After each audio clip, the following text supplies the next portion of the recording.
I have a question. A 990 kilogram car and a 5 kilogram trash can are falling from a building. Both bodies fall at the height of 200 meters with the same acceleration. Which one would you catch? I think the answer is obvious. You probably chose the trash can since it has less weight, therefore has less momentum. But what is momentum?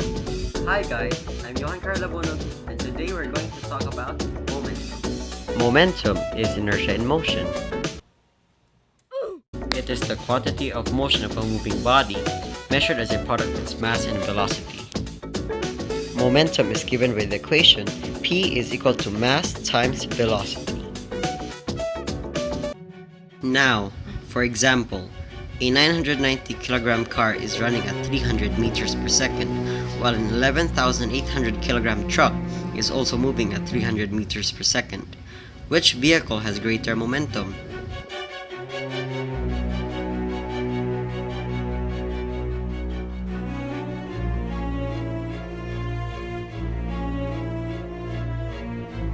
It's simple. Simple as peeling a banana. Since we're looking for the momentum of both vehicles, we simply replace the formula with the given numbers. Use the momentum equation and find the momentum of both vehicles.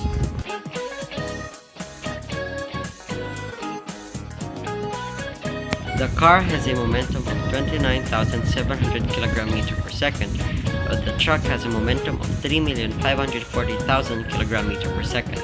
Therefore, the truck has a greater momentum than the car. That's all for today. Thank you for watching.